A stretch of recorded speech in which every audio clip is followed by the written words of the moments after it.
Madhab di dalam Islam, adakah madhab dalam Islam? Jawabnya ada, banyak, bukan hanya 4. Madhab itu kan kumpulan pendapat dan ijtihad para ulama. Dikatakan madhab saya, ini madhab saya, ini pendapat saya dalam masalah ini. Bagaimana ra'yu kamu? Ra'yu saya dalam masalah ini seperti ini. Dikatakan madhab Sufyan Ats-Tsauri, kumpulan pendapat dan ijtihadnya Sufyan Ats-Tsauri, bisa benar bisa salah. Madhabnya Al-Auza'i,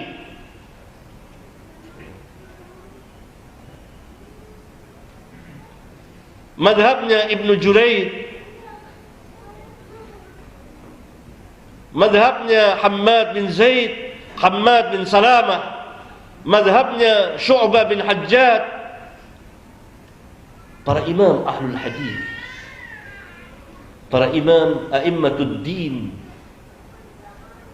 Madhabnya Malik, madhabnya Abu Hanifah, madhabnya Syafi'i, madhabnya Ahmad, dan lain-lain banyak. Setiap ulama ada madhab pendapatnya, ada ijtihadnya. Tidak ada seorang pun di antara mereka mengatakan ikut kepada madhabku, tidak ada. Semuanya mengatakan la tuqalliduni. Sebab masing-masing ada kelebihan, ada kelemahannya, ada kekurangannya. Saya ambil contoh. Pernah terjadi diskusi saya dengan sebagian, diskusi ilmiah dihadiri oleh banyak. Pada tahun 88, antara 87 dan 88, tentang permasalahan azan.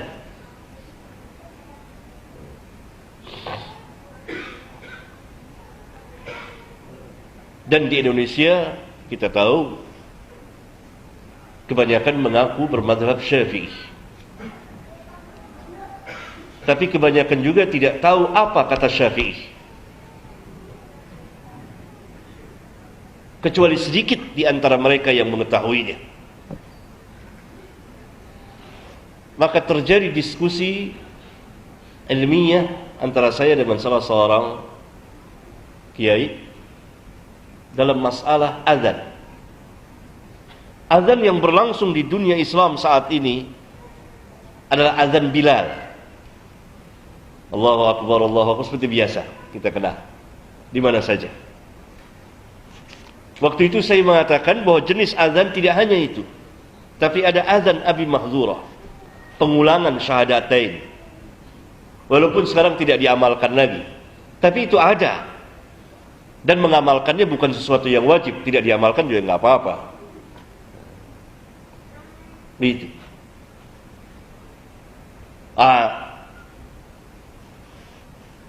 Mereka atau ustadz itu, kiai itu melemahkan hadis itu. Lalu terjadi perdebatan. Saya bilang hadis itu tidak dhaif karena termaktub di Sahih Muslim dan diriwayatkan oleh fulan banyak sekali.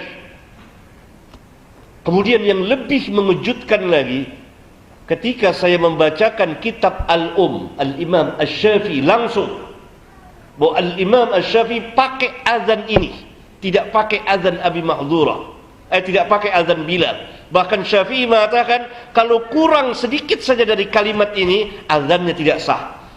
Berarti seluruh azan kita menurut Syafi'i nggak sah karena nggak pakai ini. Fabuhital ladzi, bingung Syafi'i di kitab salah cetak atau yang antum yang salah baca? Bingung. Syafi'i hanya meriwayatkan hadis azan Abi Mahdzurah, bukan azan yang kita kenal sekarang ini. Karena azan dalam Islam ada dua. Azan Abi Mahdzurah di Makkah Al-Mukarramah oleh Abi Mahdzurah, sahabiyun jalil waktu itu. Suaranya sangat merdu sekali. Dan waktu itu dia awalnya masih musyrik. Kemudian dia mengolok-olok azan. Ada sekumpulan beberapa orang kaum musyrikin mengolok-olok azan, diejek-ejek. Maka Nabi SAW mendengar bahwa ada salah seorang dari mereka yang suaranya bagus sekali. Dipanggil oleh Nabi. Ini akhlak Nabi yang sangat tinggi. Wa innaka la'ala khuluqin azim. Dipanggil orang mengolok-olok itu. Suaranya bagus, diajarkan azan. Masuk Islam. Dibingungkan. Saya ngolok-ngolok kok diajarkan. Dia bilang dia bagus, suaranya merdu, dan diperintah jadi muadzin di Makkah Al-Mukarramah dan turun-temurun keluarganya. Maka azan di Makkah waktu itu bukan azan Bilal, azan Abi Mahdzurah.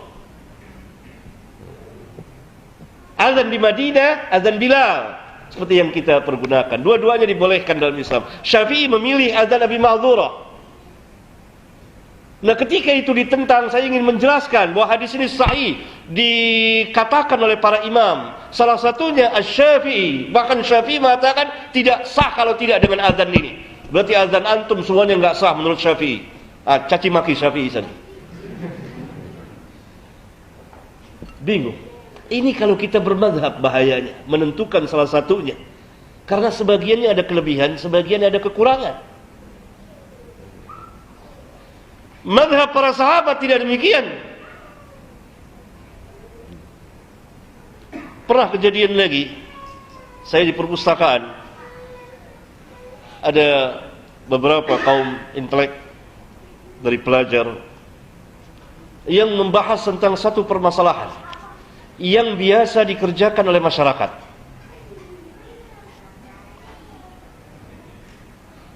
Ini anak-anak muda yang pelajar ilmiah. Lalu saya katakan, Syafi'i mengharamkan. Seperti disambar petir dia mendengar itu. Syafi'i mengharamkan, mengharamkan. Mana? Buka kitab Al-Um. Buka. Ya buka. Benar. Jadi yang selama ini kita kerjakan haram menurut Syafi'i, haram menurut madhab antum. Bingung.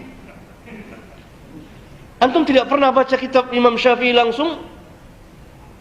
Dia mengatakan bahwa kiai-kiai kami mengatakan bahwa kita belum cukup umur. Belum cukup umur, jadi belum. Jadi umur berapa mulai boleh baca kitab Al-Um? Hai, kejumutan. Ini salah satu contoh.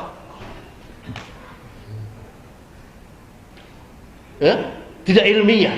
Itu pemuda-pemuda ilmiah.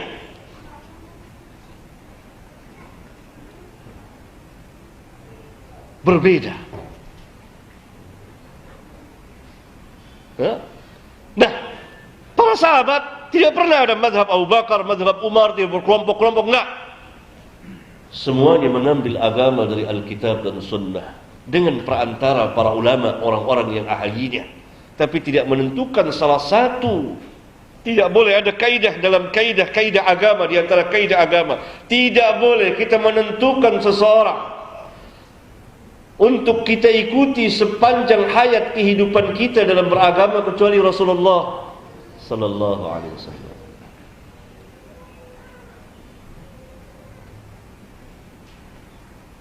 Dan tidak boleh kita menentukan salah satu kelompok untuk kita ikuti sepanjang hayat kehidupan kita beragama kecuali kelompok para sahabat ridwanullah alaihim jami'an, berdasarkan nas Al-Quran dan hadis-hadis Rasulullah sallallahu alaihi wa ala alihi wasallam.